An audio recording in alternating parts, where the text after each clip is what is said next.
Billionaire secretly followed a female construction worker home. What he found made him cry. "I'm not some charity case you can throw money at and feel better about yourself, Mr. Kingsley. Some of us actually work for a living." Those were the last words Eva Torres spat at billionaire real estate tycoon Cole Kingsley as she stormed off the construction site, her steel-toed boots clapping across wet pavement, jaw clenched, dignity intact. She had no idea that the man she just humiliated in front of a dozen hard-hatted workers had already made a silent decision to follow her home. What he discovered that night would unravel every assumption he'd ever made about wealth, struggle, and the people he'd overlooked his entire life. Viewers, have you ever judged someone too quickly, only to realize later that they were carrying a weight you couldn't begin to imagine? What would you do if someone you disrespected turned out to be the person who changed your entire worldview? Drop your thoughts in the comments.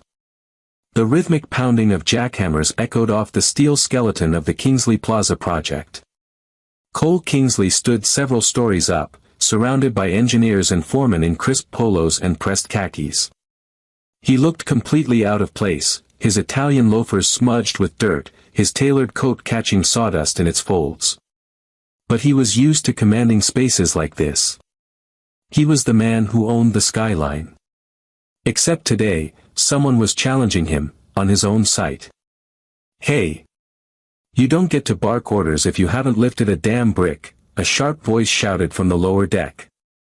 Cole turned. The voice didn't belong to a union rep or disgruntled manager. It came from a woman in dusty overalls and a yellow hard hat, a grease-smeared ponytail falling out the back.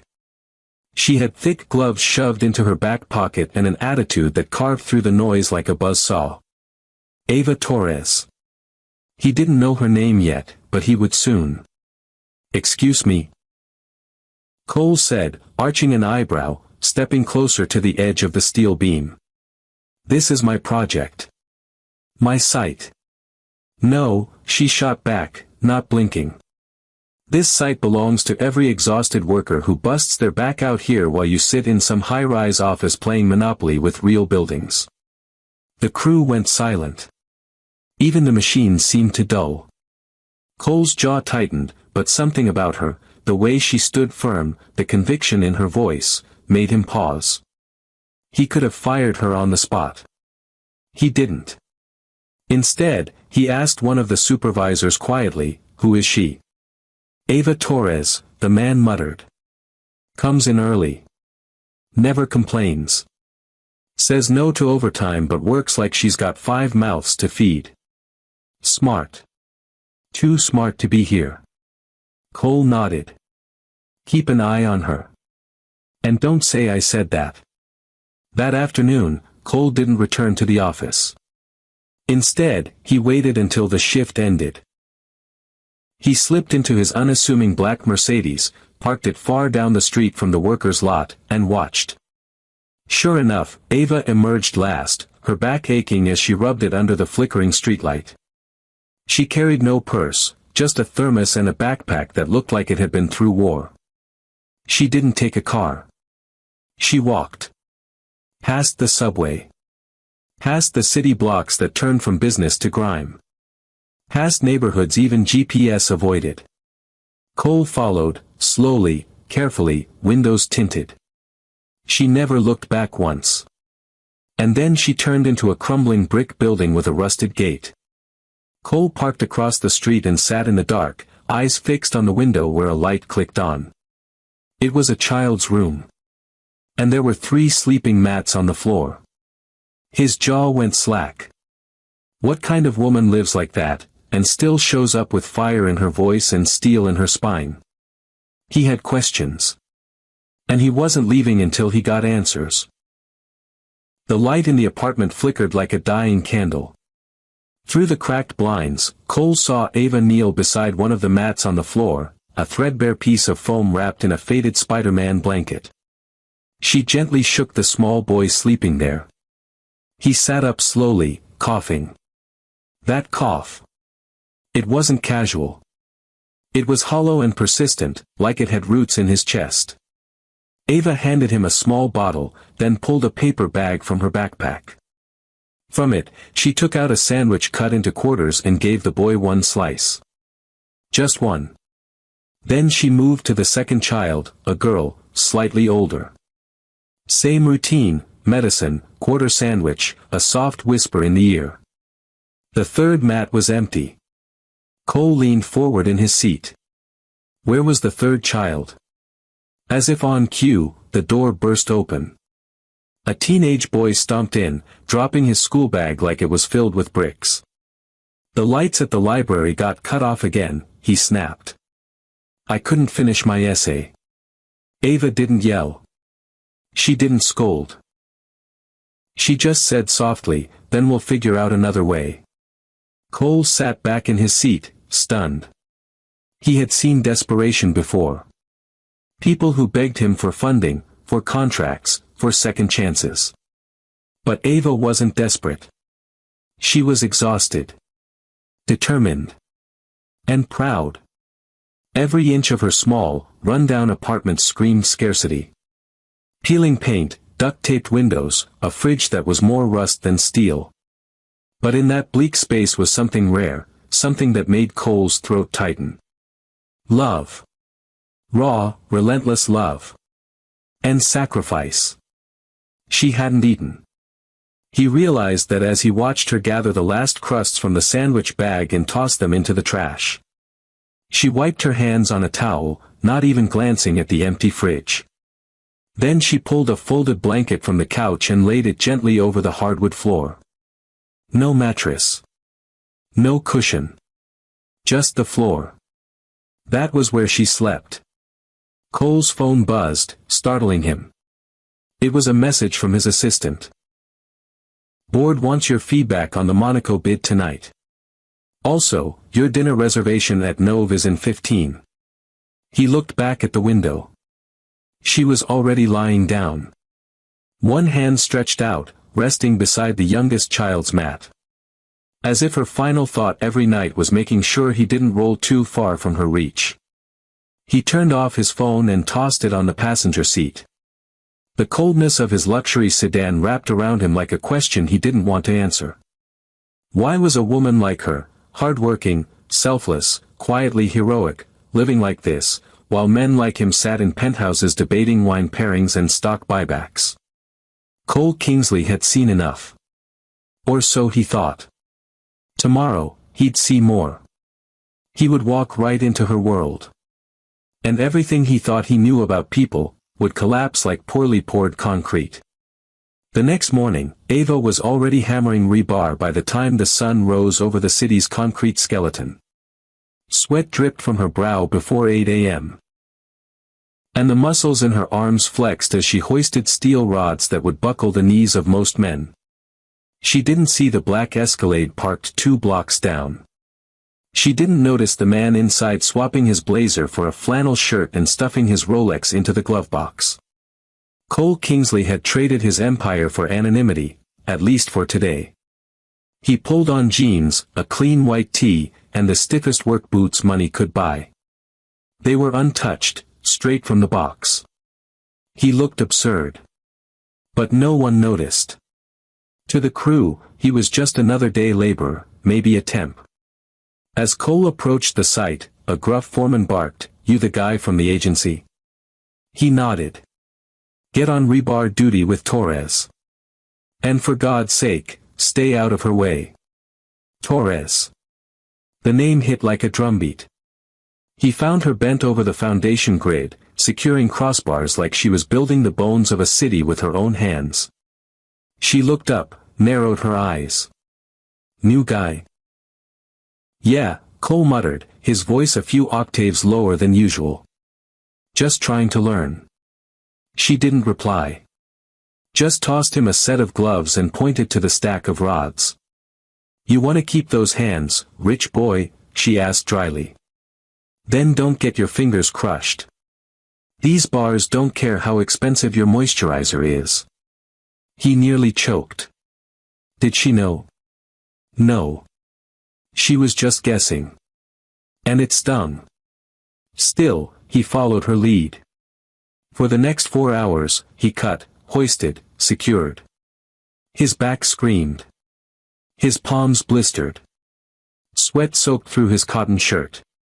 But Ava never stopped moving. Never complained. During break, she sat alone on an overturned bucket, sipping from a cracked thermos. Cole hesitated, then walked over. "Where'd you learn all this?" he asked. She looked up, cautious. "From life. No school. Had to drop out. My dad died when I was 16. My mom left before that. Got 3 kids now. They eat dreams for breakfast. So I work." He nodded, not trusting his voice. She narrowed her eyes again. "Why are you really here?" Cole froze. She was sharp, too sharp. But before he could respond, her phone buzzed. She glanced at it, and her expression shifted. Panic. No, no, no. She stood, heart racing, reading a message over and over. "What's wrong?" he asked. "My oldest, Miguel. He didn't go to school today. The social worker's doing a surprise home visit." Her hands trembled. "If they think I left the kids alone again, I could lose custody." She dropped her tools and started backing away from the site. Cole grabbed her arm. "I'll take you. Now." She stared at him. "Why would you do that?" she whispered. He didn't answer. He just led her toward his parked car, his real car. And in that moment, the truth started leaking through the cracks. Cole's luxury Escalade tore down the cracked city streets like a bullet in a war zone. Ava sat beside him, jaw tight, fists clenched in her lap. Her steel-toe boots bounced nervously on the floorboard. "You're driving like you own the road," she muttered. He glanced at her. "Maybe I do." She didn't smile. "I'm serious. Why are you helping me?" Her voice cracked. "I didn't ask for this. You didn't have to." That made her go silent. She stared out the window, watching the city blur past, the same city that ignored her, that chewed her up and spit her out day after day. Cole could feel the weight she carried, just by sitting beside her. When they reached the building, Ava threw open the door before the engine even stopped. She sprinted up the crumbling steps 2 at a time. Cole followed. Inside, the apartment door was ajar. "Miguel," she called, breathless. "Mira? Luis?" A thin woman in a gray pantsuit stood inside the living room, clipboard in hand. The kids sat on the couch, stiff and pale. Miguel had a busted lip. Ava froze. What happened to his face? The social worker's eyes narrowed. He got into a fight, apparently. Said a man followed him after school yesterday. Ava turned to Miguel, eyes wide. "Baby, why didn't you tell me?" "I didn't want to worry you," the boy mumbled. Cole stepped in, lips tightening. "What kind of man?" Ava asked, kneeling beside him. Miguel hesitated, then looked up at Cole. "That man," he said quietly. "But I didn't tell on him. I saw him watching from across the street last night. I thought maybe he was gonna rob us." Cole's heart sank. The social worker's gaze sharpened. "Is that true, sir?" Ava rose slowly. "No. No, it's not like that.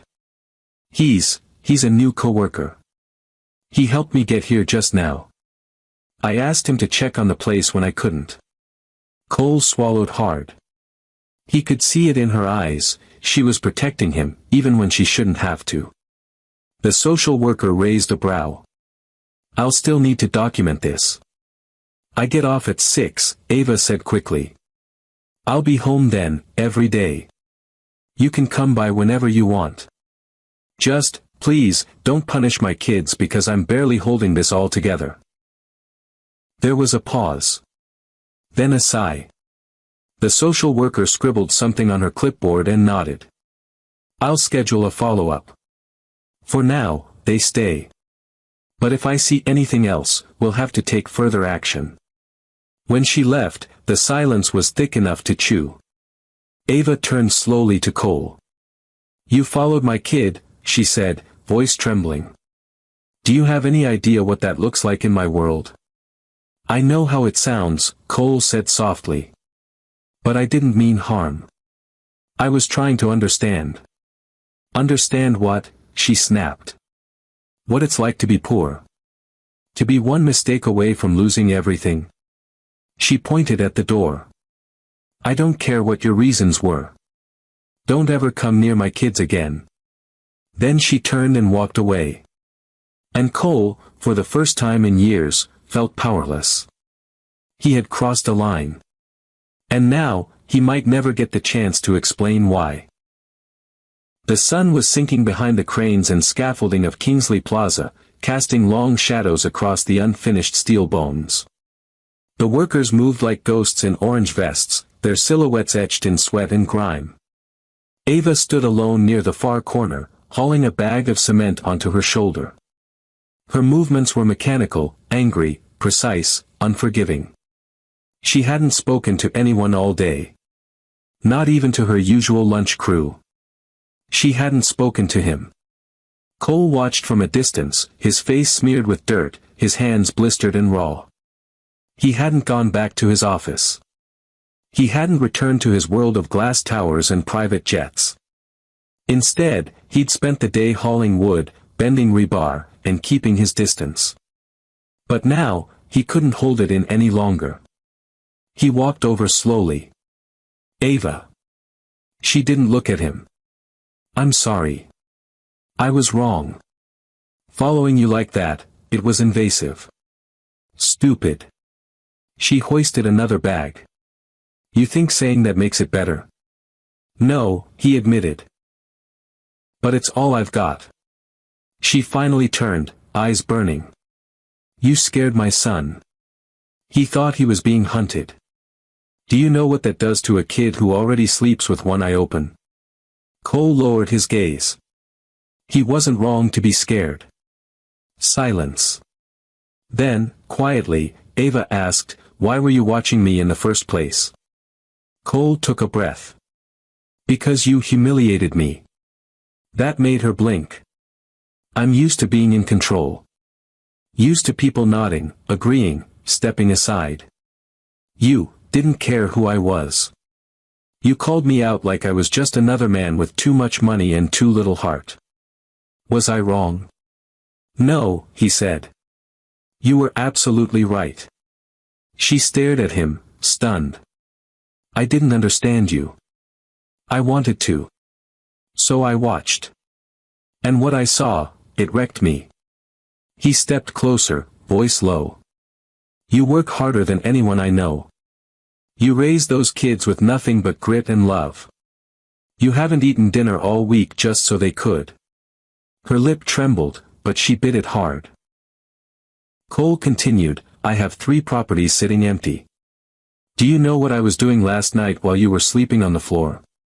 I was choosing marble samples for a guest bathroom no one even uses. He paused. I don't want to live like that anymore. She folded her arms, defensive. You think you can just fix this with a check? Move me into some apartment and be the hero in your own redemption story? No, he said, I think I can start by showing up. By working beside you. By shutting up and learning what real strength looks like. For a moment, all Ava could hear was the sound of concrete pouring behind them. Then she whispered, You want to help? He nodded. Then don't just see me, Cole. Her eyes met his. Stand with me. The Friday sun beat down on the construction site like a cruel overseer. Sweat poured off every brow, and tempers ran hot. But amid the haze of heat and hammering, something unusual was happening. Ava was smiling. Not a big smile. Just the kind that tugged at the corners of her mouth when no one was looking. She hadn't smiled in days. Not since the social worker's visit. Not since Cole crossed that line. But now, something was shifting. She glanced over her shoulder. Cole was hauling lumber without complaint, his designer haircut now shaggy and damp, his once pristine hands covered in scrapes. He didn't ask for breaks. He didn't give orders. He worked. More than that, he listened. During lunch, he didn't sit alone anymore. He sat with the crew. He laughed with the guys. He asked real questions, about life, about bills, about what it felt like to be invisible in a city that worshipped money. And most importantly, he stopped pretending. He had told Ava the truth. Days ago, in the quiet shadow of the scaffolding. I'm Cole Kingsley, CEO of Kingsley Development. She had stared at him like he'd grown horns. Then she laughed. I knew those boots were too clean. Now, word had spread through the site like wildfire. Everyone knew who he was. But no one treated him differently. Because now, he wasn't acting like a king. He was acting like a man. After shift, the crew gathered around the pay trailer, trading jokes and nudging each other about the weekend. Cole stood beside Ava in line. How much you think I made this week? She raised a brow. Minimum wage minus taxes. He grinned. Exactly. She crossed her arms. Not used to working for pennies, are you? I'm not used to earning anything with my hands, he said. This feels real. They stepped up to the window, and Ava collected her envelope first. She tucked it into her back pocket like it weighed 1,000 pounds. Then she stepped aside as Cole took his. The foreman handed him a sealed envelope and smirked. Nice job this week, Kingsley. Try not to spend it all in one spa. Cole chuckled, then looked down at the envelope. Open it, Ava said, arms crossed. He did. Inside was exactly $546.13. Cole blinked. Ava stepped closer. That's what we make. A week of backbreaking labor. Kids to feed. Rent due yesterday. One ER visit away from homelessness. He stared at the number like it was a mirror. Then something strange happened. He folded the envelope slowly, slipped it into his back pocket, and said, I'm going to remember that number for the rest of my life. Ava looked at him, really looked at him. I believe you, she said quietly. And for the first time, Cole didn't feel like he was buying his way into someone's world. He was earning it. That evening, Ava lit 3 candles in chipped glass jars and set them in the center of her kitchen table. The overhead bulb had burned out days ago, but she couldn't afford another trip to the store, so the soft orange glow would have to do. Miguel, help your brother wash his hands. Mira, plates. We've got a guest tonight. The kids perked up. You mean him? Mira grinned, peeking through the curtain. The one with the big truck. Ava nodded, a little hesitant. Yes, him. Outside, Cole was nervously holding a paper bag of groceries like it was a live grenade. He wore clean jeans, but the sawdust still clung to his boots. His shirt had a hole in the elbow. And for the first time in his adult life, he had cooked something himself. He knocked. Ava opened the door, arms folded. You bring wine and roses, I swear I'll slam it shut. Cole held up the bag. Chicken, rice, garlic, and some vegetables that actually have color. She narrowed her eyes. You cooked. I googled everything. She snorted. God help us all. Inside, the apartment smelled like hope. The pot simmered. The kids laughed. Luis chased Miguel around the tiny living room until Ava clapped her hands and ordered them to sit. Cole stood awkwardly near the counter, unsure of the rituals. Sit, Ava said. And no, you don't get the big chair just because you're a billionaire. He laughed and sat on the stool near the corner. The food wasn't fancy. But it was warm, and for the first time in weeks, everyone ate at the same time. No rationing. No Ava pretending she wasn't hungry. No kids chewing slower to make it last. Cole watched as Mira whispered something into Ava's ear. She said, Ava translated, that you don't look like the men on the news anymore. What's that mean? She means you look tired, Ava smirked. Like the rest of us. Cole smiled. Then I'm doing something right. After dinner, the kids brought out a deck of cards, and Ava leaned against the doorway, arms crossed as she watched Cole let Luis beat him in Go Fish. When the last card was drawn, and the youngest had fallen asleep on the couch, Ava walked him to the door. Thank you, she said. For dinner. For not trying to impress me. He shrugged. I wasn't sure you'd let me in at all. You earned it. A little. They stood in silence, the hallway dim, her hand on the doorframe, his thumb brushing the edge of the paper bag he hadn't fully unpacked. He wanted to ask for more. A date. A chance. Anything. But she beat him to it. Same time next Friday, she asked. His breath caught. Yes, he said. Absolutely. She nodded. But next time, you do the dishes. He grinned. Deal. As the door closed gently behind him, Cole stood there a moment longer, staring at the peeling paint and rusted doorknob. And realizing, it was the most beautiful place he'd ever been. By midweek, the sky had turned the color of old nickel, and rain hammered down on the construction site like war drums. Most of the crew took cover under scaffolding, waiting for the storm to pass. Ava didn't. She was up on the rooftop of the east tower, tightening bolts and sealing the membrane lining before water flooded the floor below. Cole climbed the ladder behind her, drenched, slipping slightly on the last rung. You're going to get yourself killed up here. Ava didn't even glance back. Then you shouldn't have followed me. I thought we were past that. She smirked as she twisted her wrench. You're learning. Lightning cracked overhead, followed by a low rumble of thunder. Cole pulled his hood tighter and stepped onto the slick rooftop. You ever take a day off? He asked. Ava finally turned to face him. Her cheeks were flushed, her hair clinging to her temples in soaked strands. You ever wake up with an eviction notice on your door and decide today's the day to relax? No, he admitted. But I've had days where I felt empty in a $20 million house. Her eyes softened. I don't know which is worse, she murmured. Too much, or not enough. They stood there in the rain, the city stretching behind them like a broken promise. Water poured off the edges of the building, and the smell of concrete and ozone filled the air. Why this building? She asked suddenly. What do you mean? You could have built condos, shopping plazas, luxury lofts. But this, Kingsley Plaza. It's just, ordinary. Cole hesitated. My father used to work construction.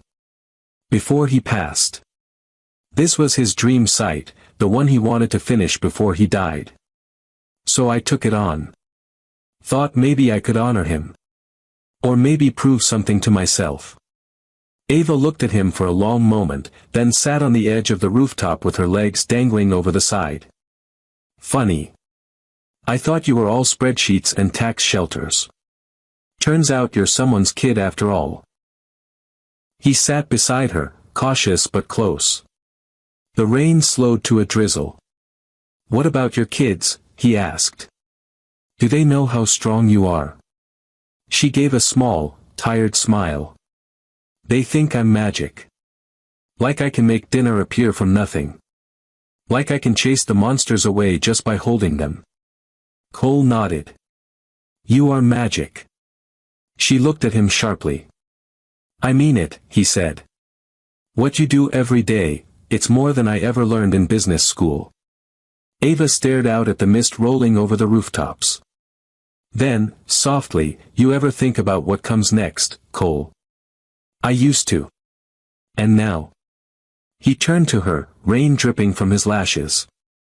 Now I'm thinking about you. She blinked. Looked down. Then stood. We should get off this roof before someone calls OSHA. But as they climbed down together, neither one of them said the words growing in their chest. Not yet. But soon. The Kingsley Plaza site was near completion. The elevator shafts had been tested. The top floors were walled in glass. And now, a bold white banner fluttered over the gate. Grand opening, 2 weeks away. Ava stared up at it, arms crossed, hard hat tilted back. You ever think, she muttered, about how many hands built that sign, just so a bunch of executives could cut a ribbon and take pictures? Cole stepped beside her, brushing dust off his jeans. I think about it every day now. She turned to him. Do you? He met her eyes. Yeah. I used to think names on buildings were what mattered. Now. I think about the names no one ever learns. He hesitated, pulling something from his pocket. A small, folded blueprint. What's this? She asked. He handed it to her. She unfolded it, revealing a new design. A community center. With classrooms. A job training wing. A food pantry. All built into the next Kingsley site downtown. Is this real? She whispered. Cole nodded. I pitched it to the board last night. Told them it's non-negotiable. That this is what we're doing next. Her eyes widened. And they agreed. They pushed back, he said. So I reminded them, this company has my name on it. She was quiet for a long time. You did this, for me? He nodded. For you. For your kids. For every woman sleeping on a floor tonight and waking up to build someone else's dream. Ava folded the blueprint carefully, then held it against her chest. I don't need charity, Cole. It's not charity, he said softly. It's change. Just then, a honk echoed from the street. Miguel and Mira waved from the back seat of Ava's neighbor's car, their schoolbooks in hand. Homework at Tasha's tonight, Miguel shouted. You coming later? Ava nodded. Tell her thanks for watching Luis. They drove off, and Ava turned back to Cole. You've been around a lot lately. Too much, he asked. She didn't answer. Instead, she dug in her pocket and pulled out a house key, dull brass, chipped on one edge. She pressed it into his palm. That's for the building door. Not the apartment. Not yet. He blinked, surprised. I'm not ready for promises, she said. But I'm also not ready to lose you. Cole nodded, breath catching. She looked away. I've lived in a world where every man who knocks wants to fix me. You didn't. He smiled.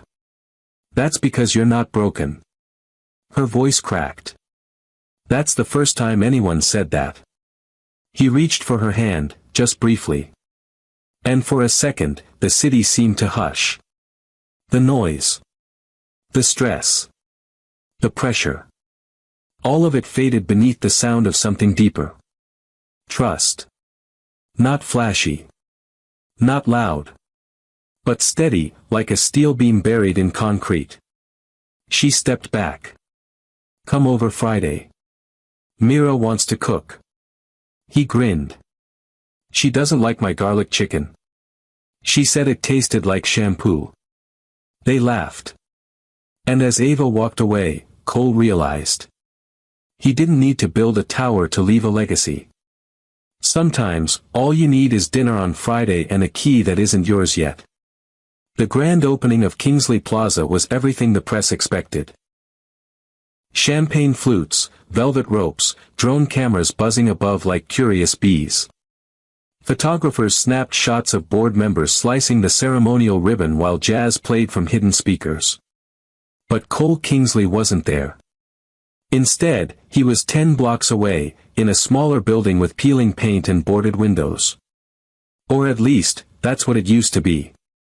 Now, it was the start of something new. Ava stood beside him in a clean white shirt and faded jeans, clipboard in hand, as workers filed in and out of what would soon become a fully renovated community center. The smell of fresh plaster and sawdust filled the air. She squinted at the scaffolding. The wiring in room 3 is still messed up. You sure your guys are licensed? Fully, Cole said, sipping coffee. But they're not afraid of you, if that's what you're asking. Good, she muttered. They shouldn't be. He grinned. She was in charge here. And everyone knew it. Earlier that morning, before the trucks arrived, he'd walked her through the entryway. I have something for you, he said. Ava eyed him warily. If you pull out a ring, I'm going to pretend I dropped it down the sewer. No ring, he smiled. This isn't about me. He led her to the wall beside the front door, new drywall, still unpainted. A clean metal plaque had just been screwed in. She froze when she saw it. The Ava Torres Community Center. In honor of those who build what others take for granted. Her breath caught. You didn't. I did. You should have asked. I wanted it to be a surprise. She stepped back, hand over her mouth. This place, it's not about me, she whispered. But it started with you, Cole said. With how you show up every day and make the impossible feel possible. Tears welled, but she blinked them back. I don't cry over metal plaques. He smiled. Good. Because I have something else. He reached into his pocket and pulled out a small, worn leather notebook. I found this in your apartment. Miguel said it was under the couch. Ava grabbed it, stunned. I thought I lost this. Inside were sketches, floor plans, layouts, designs she'd drawn by hand years ago. You were an architect once, he said. Before life made you put it down. I was trying to be, she whispered. Well, he said gently, now you are. He pointed toward the center. This is yours to design. Every room, every inch. My team answers to you. No strings. No PR. Just build it. Her voice cracked. You're serious? He stepped closer. I believe in you, Ava. And I want the world to see what happens when your name is on the door. She looked down at the notebook, then back at him. And for the first time in years, she believed it too. She nodded. Then smiled. All right, Mr. Kingsley, she said. Let's build something worth remembering. They walked through the threshold, together. No cameras. No applause. Just two people who found something far rarer than riches. Purpose.